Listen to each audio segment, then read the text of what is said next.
you know what the T-Rex stands for in this case? Titties. You're listening to Diminishing Returns, the podcast about sequels, prequels, spin-offs, and reboots. I'm Chris Scott, and across from me, he's an annoying ginger nerd. But the difference between him and Ed Sheeran is that I'm in love with his body. I'm in love with your body. It's Mr. Alan Johnson. How do pod people? I don't know if I've said in the podcast before, but I say this to all my friends whenever I hear that song. That is a song that sounds like it was written by a virgin. This is another one of our non-franchise episodes, mainly because, if you've listened to past episodes, I'm homeless, which is a much more street way of saying that I live with my mum and dad at the moment. But I like to think I'm a man from the streets. I'm super hard and tough by moving in with mummy and daddy. They tuck me in every night with a hot cup of cocoa. So rather than your regularly scheduled franchise film-based episode, we're just going to do another non-franchise episode where we talk about, film news, trailers, whatever the hell we want. Now, I believe, because this is October, even though it's not October when we're recording it, that's right. Pull back, Phil, but I believe that this is one of our spooky episodes.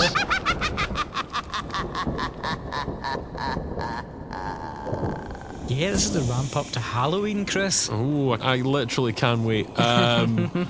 So, the last few years, we decided to do a Halloween-themed episode in October, an idea that has been done by literally every other podcast. So, we have always been bereft of ideas. Alan, does the news have a spooky bent? It does. Of course it does.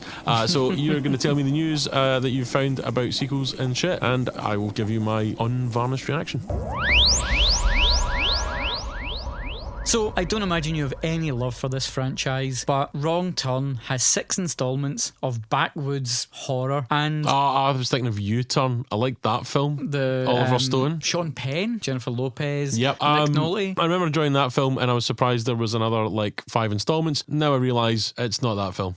What's it called? Wrong Turn? I thought you might know it. It came out 2003. It starred Eliza Dushku. The chick from Buffy and True Lies. She was in the last series of Banshee. Yep. Yeah. Okay. No, I mean, you are right to imagine that a man of my vintage has a An ironically named soft spot for Eliza Dushku. Yeah, okay, right. Yeah, so she was in the first one, which is a pretty good kind of backwoods horror movie. But filming has begun in Ohio last month of a reboot. The original screenwriter, Alan B. McElroy, is back, and the new film, much like the previous 6 entries in the franchise, will see another group of hapless hikers stumble into an isolated community in the Appalachian Mountains. Taking the titular wrong turn. Exactly. Right, so it's not about somebody having to back their car up a wee bit and then go the other way. Okay, cool.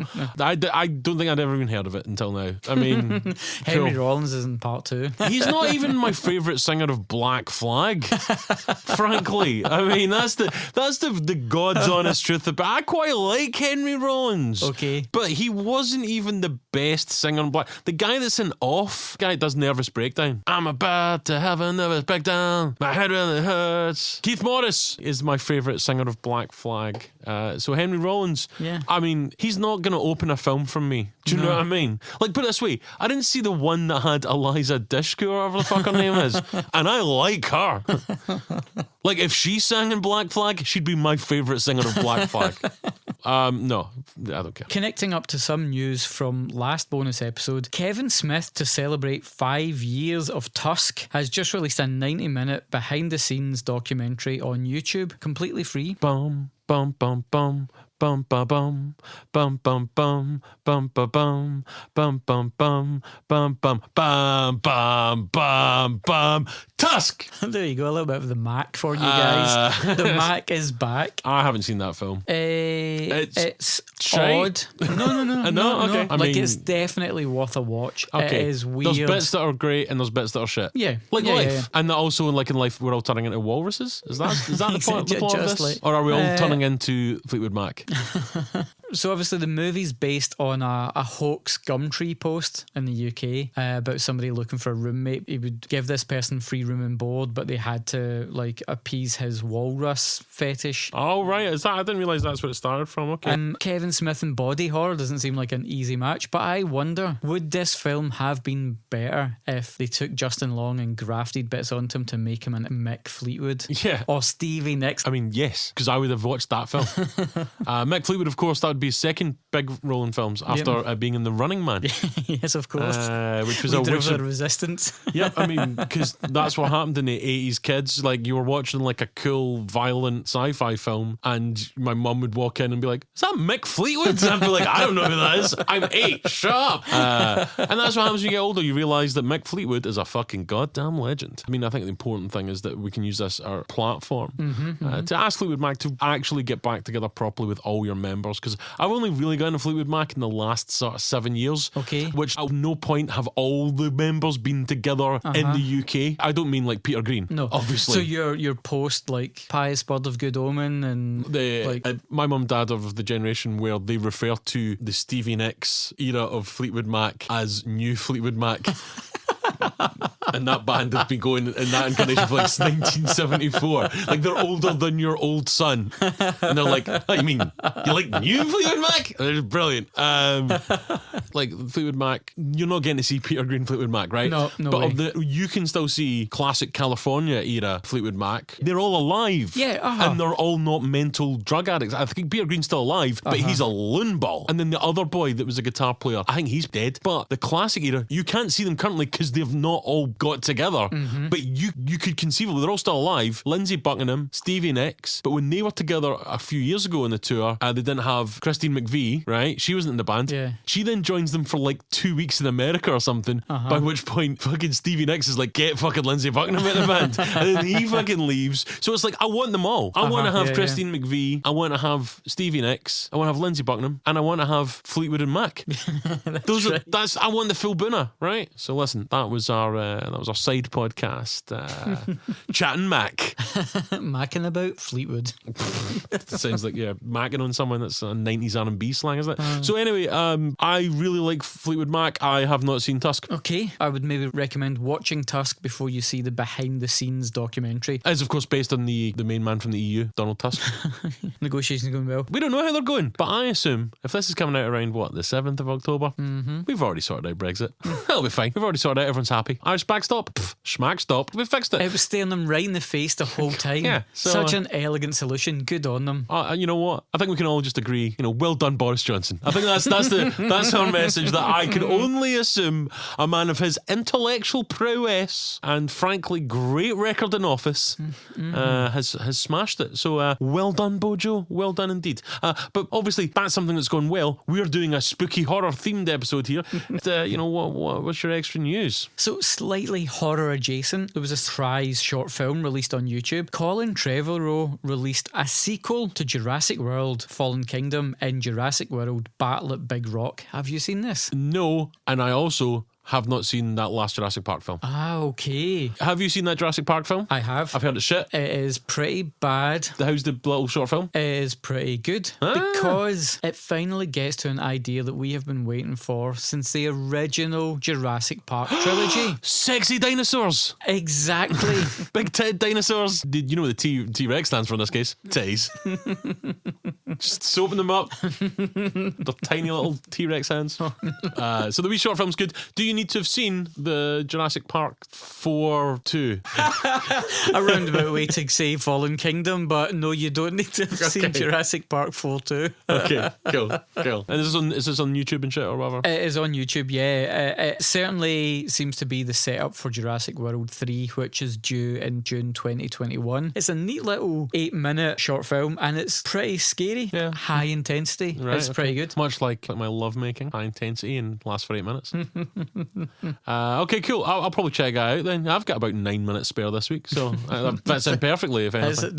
The exact amount of free time you have can be occupied by Jurassic World Battle at Big Rock. Or having sex, as I've discussed. But I think it's more likely I'll be watching Jurassic World this week, frankly. Alright, so that was horror adjacent, so you've already kind of fucked the theme of this episode. That's fair play. I like the fact that you put zero effort in this news section so far. Is there any more? There is no more. So that final part of this was just you going, fuck, I couldn't think of anything else. So, I mean, that's fine. At least one of us here respects the listener, and it's me. You should be glad that I edit. I could have plugged that segment up with any old. I mean, do you want to hear about Tobe Hooper's unrealised White Zombie remake? No, you don't. Because he's dead. It won't happen. Literally no interest in anyone. And he can't spell his own fucking name right. Fuck him.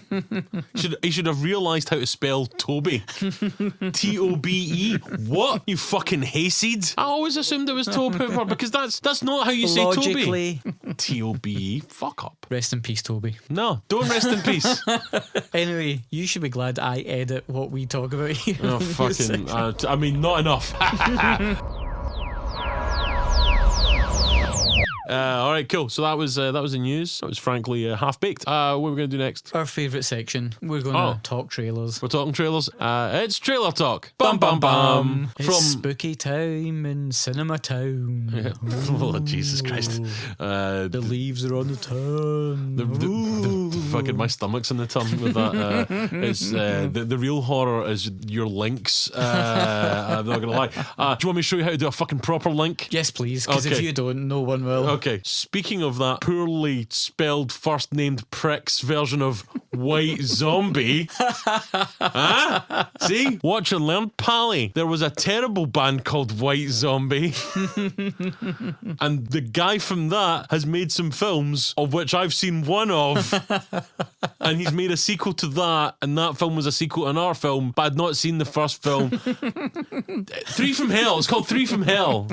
Three from Hell by our old friend Robert Zombie, because he's like in his 50s now easily, so you can't be called Rob in your 50s. So Robert Zombie, and this is of course the sequel to Devil's Rejects, which was of course the sequel to House of a Thousand Corpses. Yeah, okay, cool. I remember that came out, the old fucking noggin. Yep. I saw the Devil's Rejects in the cinema. Okay. I seem to remember it being kind of well made, with the odd bit I quite enjoyed, but I have forgotten everything about it apart from the fact that they had Freebird at the end and it went on a bit long. Well, there you go. It's a contentious one here because I don't particularly like it, but we have listeners who do very much enjoy that film. However, when I looked at the trailer, I was like, it looks like it's well made. It looks quite cool. He's great picking soundtrack. He's great at casting. Is he good at casting? Because he's not always casting his wife. I mean, that's not exactly putting the net far, is it? You're Robert Zombie. You've poured yourself some, cornflakes.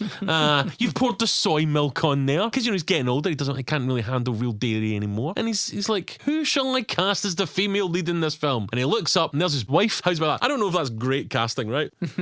He's good at picking great character actors from generally kind of B-movie-ish level fare. Sid Haig, who just died. Sid Haig. I was going to put it in the news, but I knew we would speak about it here. Yeah. So yes, Sid Haig as Captain Spaulding has a reduced role in this movie due to health issues, which then led to his passing away on the 21st of September. Rest in peace, Sid Haig. Yeah, it's one back to hell. So actor, producer, musician. He was a favourite of blaxploitation director Jack Hill, Quentin Tarantino, Roger Corman, and of course Rob Zombie. Extensive TV work from the 60s spanning everything: Gunsmoke, Mission Impossible, Star Trek, Charlie's Angels, The A-Team, and MacGyver, and that's not even covering all of his credits. In movies, he was in THX 1138, Foxy Brown, Kill Bill Volume 2, Jackie Brown, Diamonds Are Forever, and Galaxy of Terror are some of his highlights from his filmography. Sid Haig had quite the career, 80 years old, and he will be sorely missed. Great. I think his younger brother William was of course leader of the Conservative Party about 15 years ago. So yeah, I mean, I don't care about this film. I barely cared about the one film I watched. In fact, I don't care about it. I don't think I cared for it at the time. It wasn't terrible or anything. I just don't think it was for me. As we discussed as well though, Sherry Moon Zombie, it's the 21st century. You don't have to take your husband's name. Yeah, I'm just going to stick with Smith. No offense, Robert, but I don't want to have to fucking, when I hand my credit card to fucking buy petrol, every time be like, what the fuck? So I'm just going to stick with Smith and you keep your dumb name. No, of course you would keep his name because he's Robert Zombie of the famed New Hampshire Zombies. Oh, the New Hampshire Zombies. Okay. I mean, to be fair, they are a family American with aristocracy. Yeah, I mean, they are, up there with the Kennedys. So I mean, I'm out. I don't really care about it. I have a really odd relationship with Rob Zombie's films. Like you keep texting them at 2 a.m. saying, yup.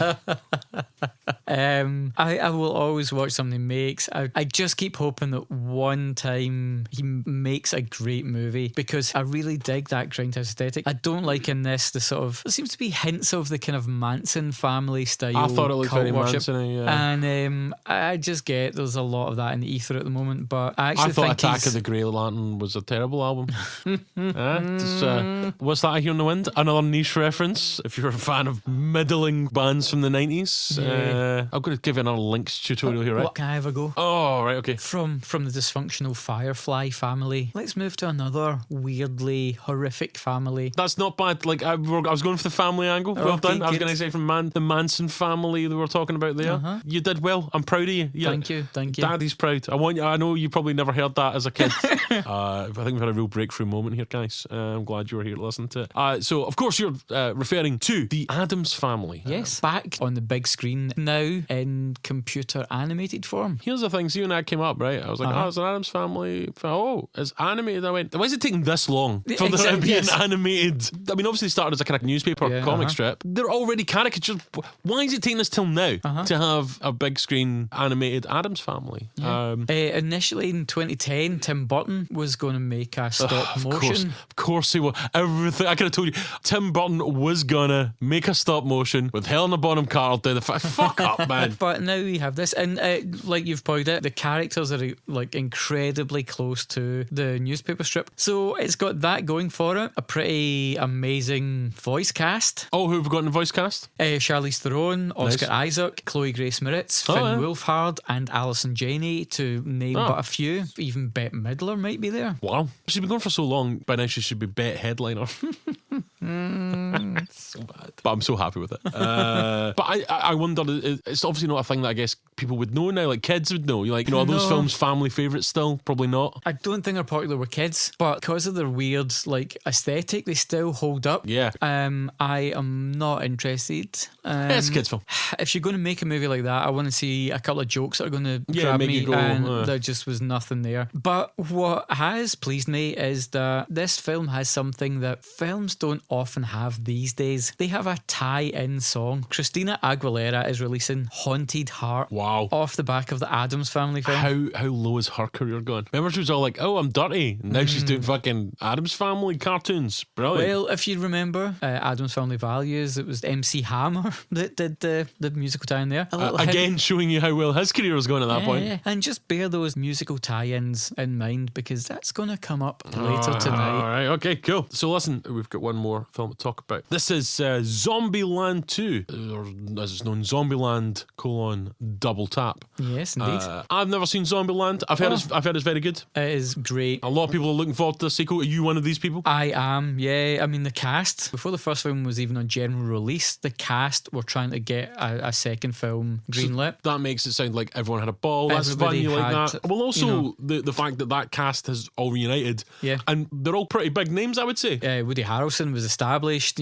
like to stalwart, but like Jesse Eisenberg and Abigail Breslin, Emma Stone were upcoming talents at that time, and particularly Emma Stone. She's had a incredible career since then. So are you like, oh cool, this is the people I want back, this looks fun, I'm digging it, I'm looking forward to this? Yes. A theme that's emerged is, it's another little dysfunctional family unit, and in a way, aren't we all just like dysfunctional families, guys? They've introduced new faces to disrupt that dynamic that they have going on. Again, it just looks like inventive zombie kills with like a total banging soundtrack, which looks like good fun. But I have to say, like right at the end of the trailer, when the Bizarro family show up, did that not do it for you, or that did it for you? Oh, no, absolutely did it for me. Yeah, so basically like a kind of version of them, they meet in our version, which is a kind of bit of a comedic trope, but it always works, even though it's a well-worn thing. It looks like they've done it well, they've cast it well. So I just want to really dig into this. You are 100% on board in for Zombieland 2. Yeah. Cool. So I've never seen the first film. I've heard great things. I've been meaning to watch it. This trailer, I was like, this looks like fun. And it reminded me to go and like, I should probably watch that first one.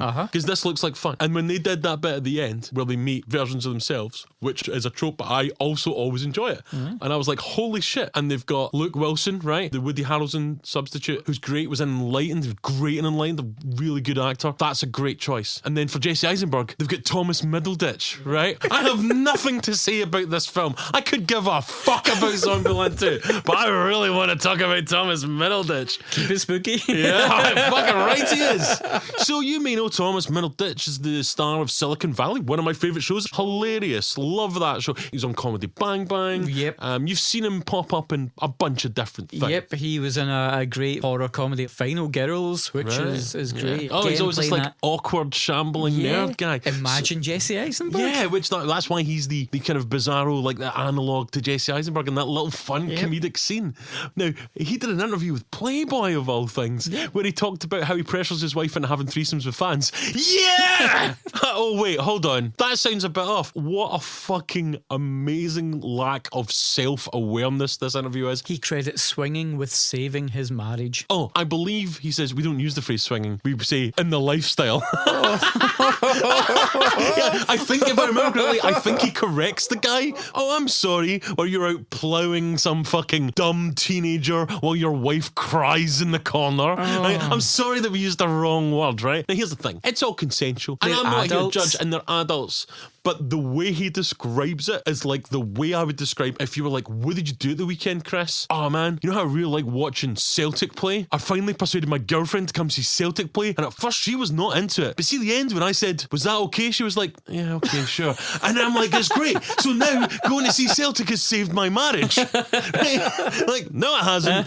You need to read the signs there. Like, and this is what I love about it, because it's coming from him. Even he is like, is at least subconsciously being like, oh, she hates this. But I really like fucking women. If you've got an open relationship, I don't fucking care, man. I don't judge. I don't even really judge him. I don't even morally care about him having the threesomes and open relationships and swingers. It's not my bag. Frankly, I'm spinning enough plates just with my personality plus one more person. Alright?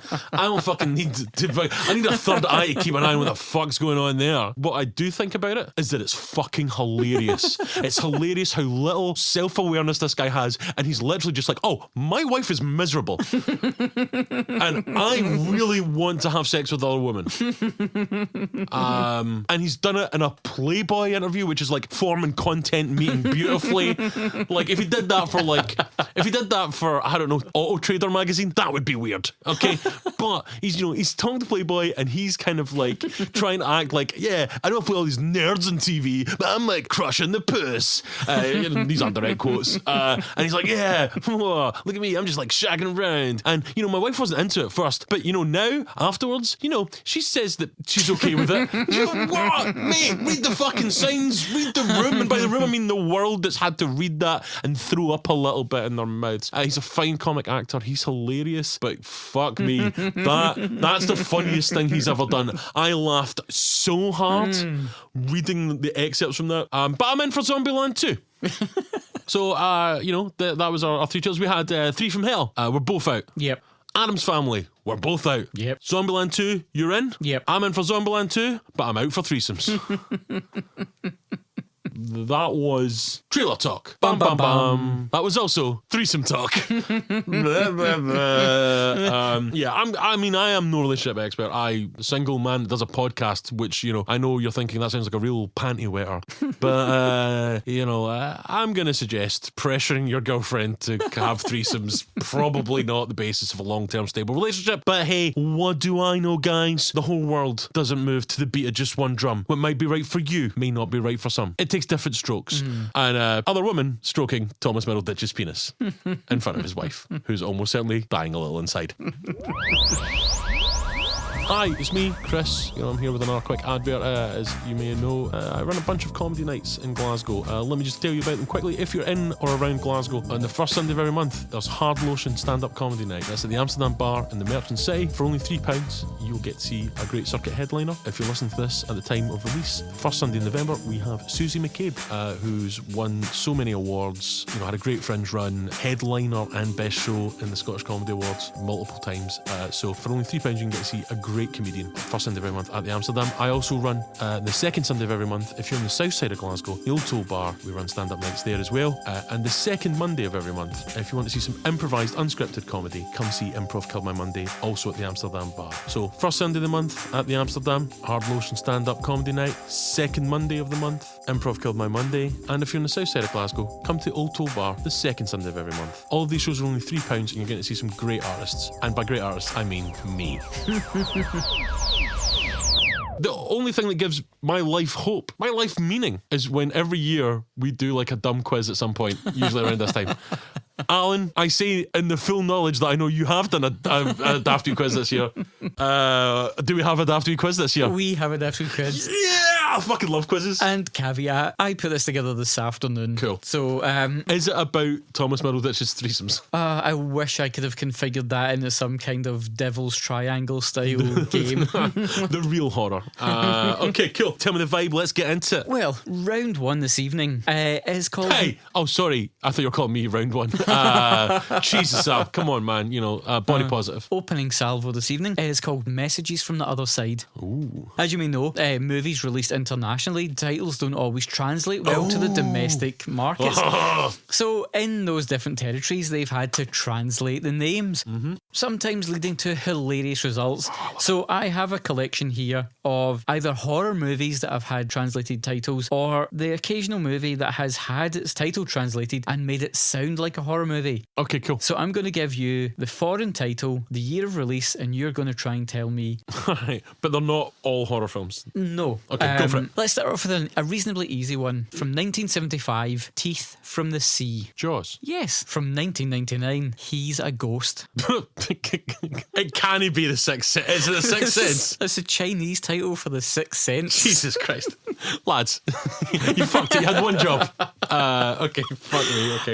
So 1985 saw the release of The Desire to Win. The Desire to Win. Yes. And it's a horror film. Horror adjacent, this one. Features a creature common in horror films. Okay, The Desire to Win. 1985. It's a creature found in a lot of horror films. Yes. Right. Vampires? No. No. Werewolves? Yes. Oh, werewolves. Is it Teen Wolf? It is Teen Wolf. Wow. Yeah, because, you know, Teen Wolf is the perfect conveying of what that film's about. It's about a werewolf who's a teenager, and they made it sound like it's like Chariots of Fire. Let's focus on the basketball here, guys. Yeah, yeah, you know what I mean? What's that film Teen Wolf about? Basketball. Is it? Is that what it's about? Yeah, so I'm going to give you two titles here because I quite liked both of these titles, and I think they both kind of come at the movie from different angles. So like Thomas Middleditch's Love Life. So 1978, and the Quebecois title is The Night Masks, and the Swedish title was Every Saint's Bloody Night. Halloween. Very good. Yeah. This might not be as entertaining as some parts of the show, but I love this so much because I like people hearing that I'm right. It's my favourite thing. Well, what about 1999's Night in the Cramped Forest? 99, Night, the Cramped Forest.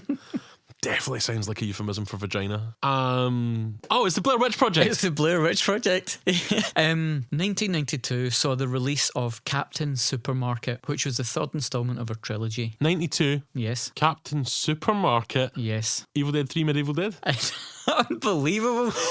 Listeners, I hope you're playing along at home, but I also hope you're not doing as well as Chris here in this room. I think it's fucking unlikely anyone's doing as well as I'm doing. This is going to be a giant fall for the next question because I've built myself up, but I'm really happy right now. 1996, a film titled Run, Run, Cloudzilla. Right, 96. Run, Cloudzilla? Yes, remember the exclamation points after Run, Run and Cloudzilla? 1996. Run, Cloudzilla. Not to be confused with Run, Run, Shaw of the Shaw Brothers. Cloudzilla. Cloud, sky, rain? Fuck, and this is a horror film? No, this is one of the ones that was picked because of the... Right, okay, so it's alright. Oh! You're right, the cloud part is the key component. Oh!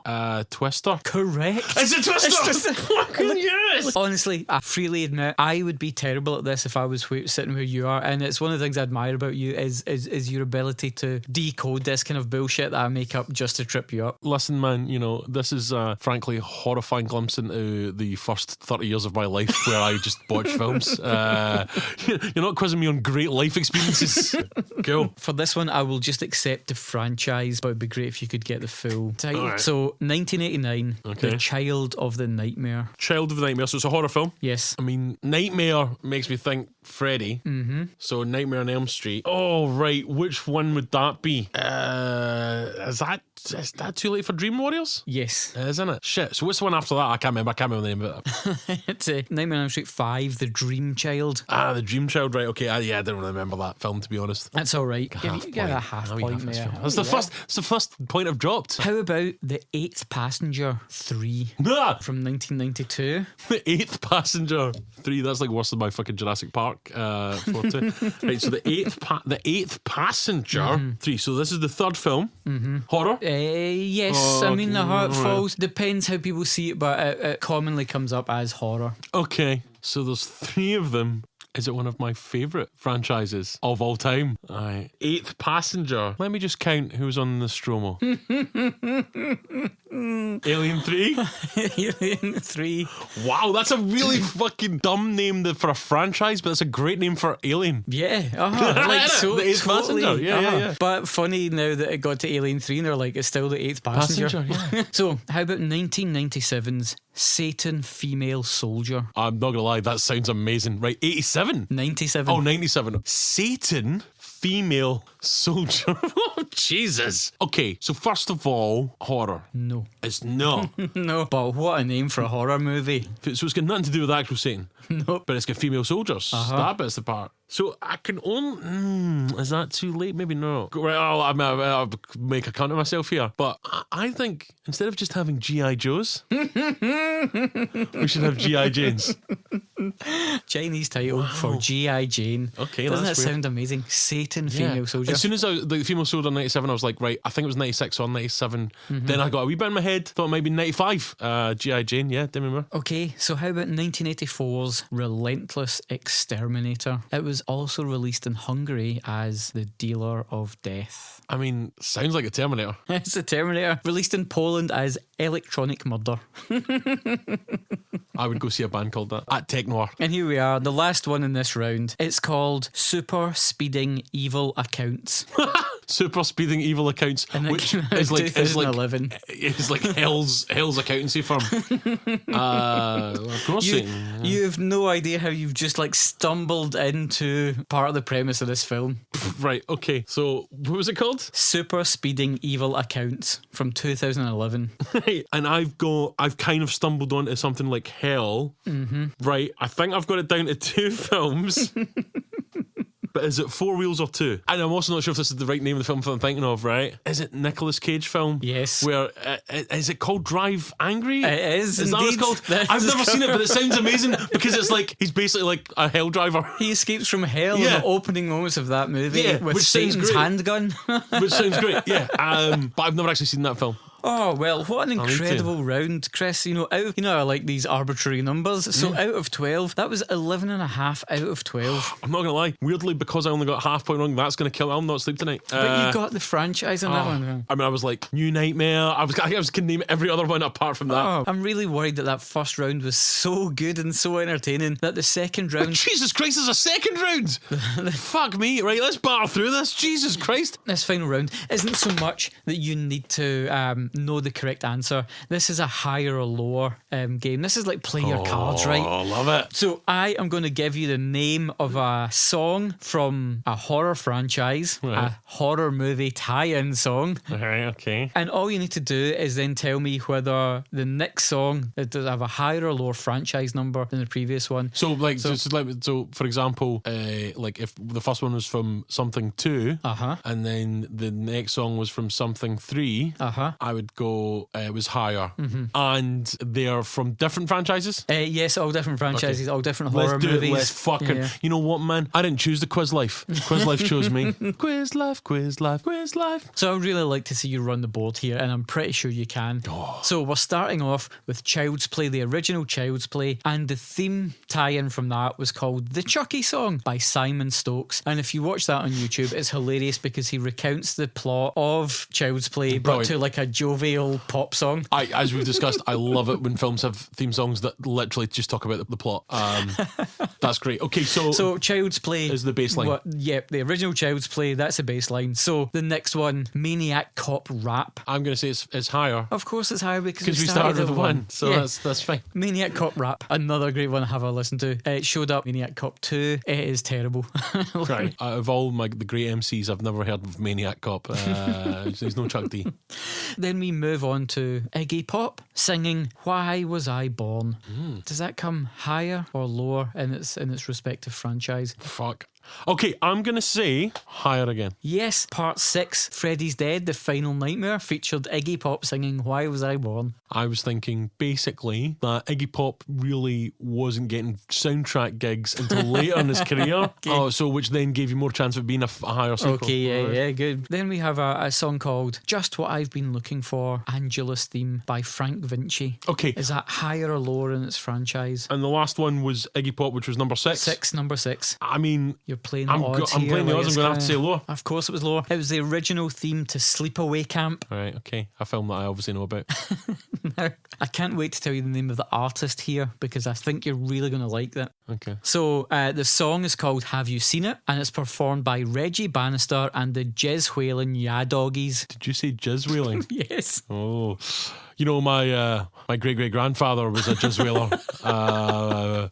You know, a lot of good men died in those seas. There's still a plaque in the main town square of all the men we lost to jizz whaling, you know, but you city slickers wouldn't know about that. Okay, so this was the Jizz Whalers, Bob Marley's least favourite bands, and of course the one before was Sleepaway Camp, which does not have a sequel number, so I'm going to say it's higher. Yep, it is. It's Phantasm 4. Oh, nice. Featured the Jizz Whalers and the Ya Doggies.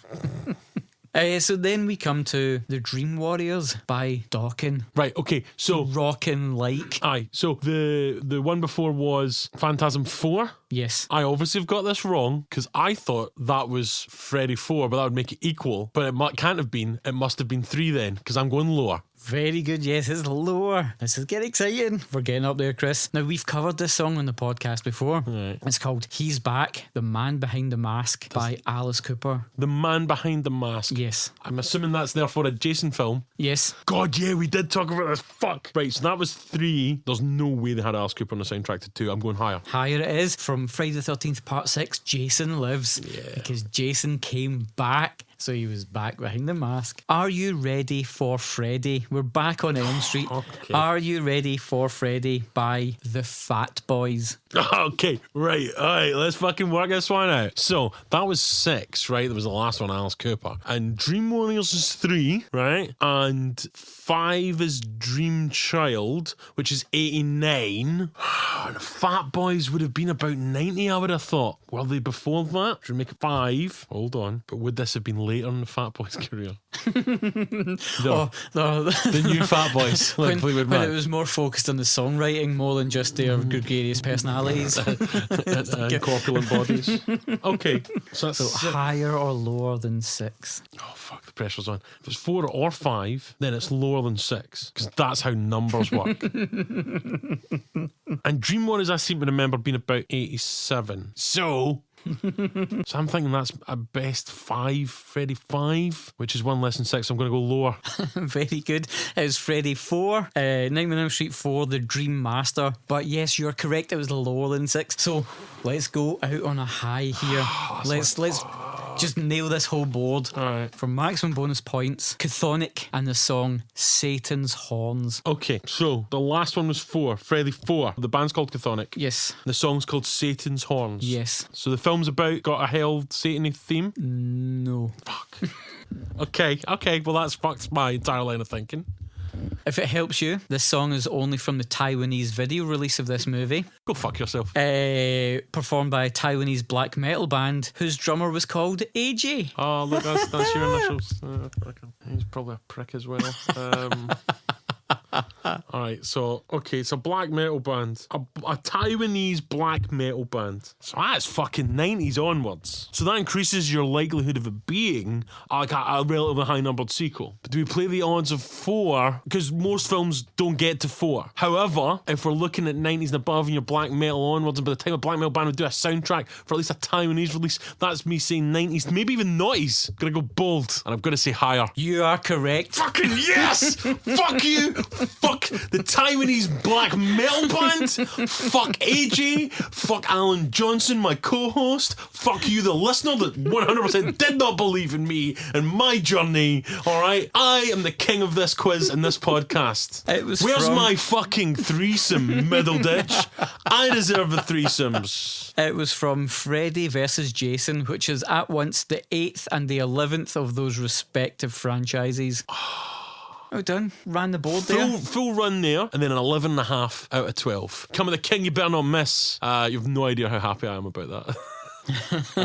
Wow. Okay, that was great. I think we've established I'm amazing. Okay, that was spooky. My talent was spooky. Answering questions. Frightening recall. So let us know, listeners, via Twitter if you think you even came close to competing with Chris there. But you know what? Or don't write in with lies because it's not the case. But if you did want to write in to congratulate me and say Alan that he got his ass handed to him there, you can email us at diminishingpod@gmail.com. You can tweet us at diminishingpod. On Facebook, we're Diminishing Returns Podcast, and you can tag us and stuff at Diminishing Returns Pod. We're on Instagram as Diminishing Pod. We have a blog, diminishingpod.wordpress.com, and we've got some shit on YouTubes. But we're as always, we rely on you, the people of taste, to spread the word about the show, because we're an independent podcast. So please, if you haven't already, subscribe and review 5 stars, and tell your friends about the podcast.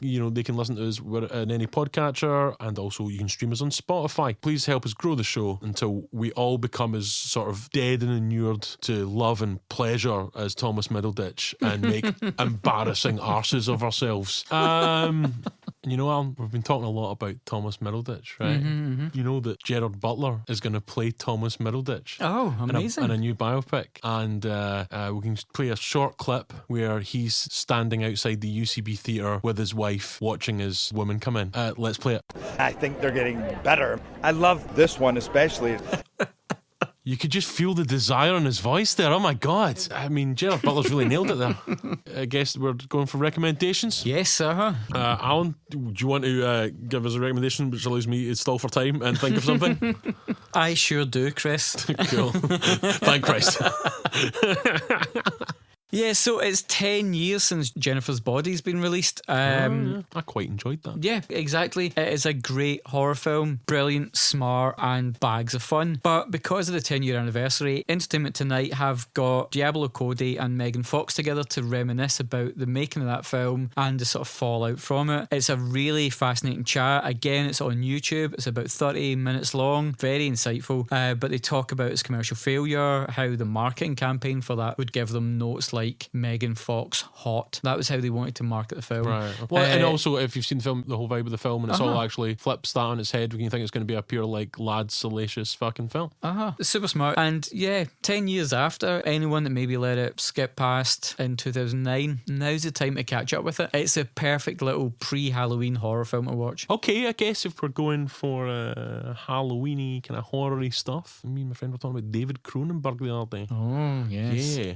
The Saskia sisters have just remade Rabid. It's just been... This is how this came up. Ah, okay. A friend of mine, Remo, he helps make short films, and one of the films he worked on, they gave a shout out to. Ah, amazing. He went, you probably won't have heard of them. And I went, I'm pretty sure the loser that I do a podcast with probably retweeted some of their shit. But then I saw it was that they were remaking Rabid, and I went, okay, yeah. Rabid's a good film. But I remember loving Rabid. It's very cool, and it's part of that kind of early Cronenberg where he also has Shivers. Both of those films I remember loving thing as a young man, and I haven't seen Rabid since then.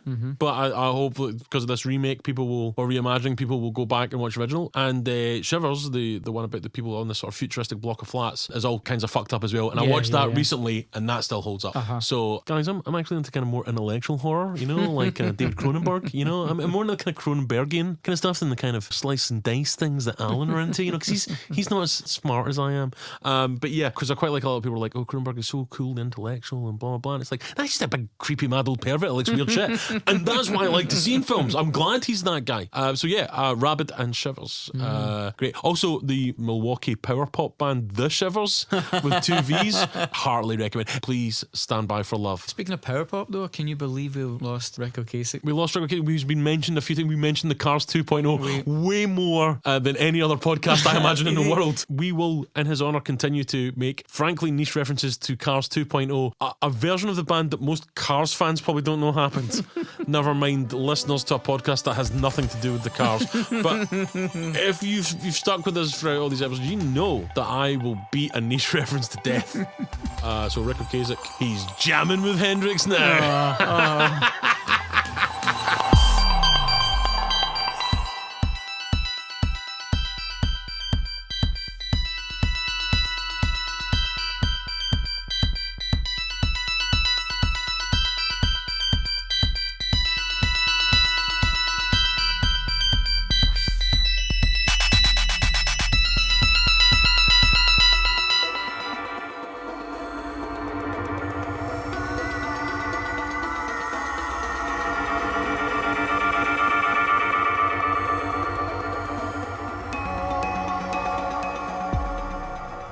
Stroking Thomas Middleditch's penises in front of his penises and other. That's a lot of penises.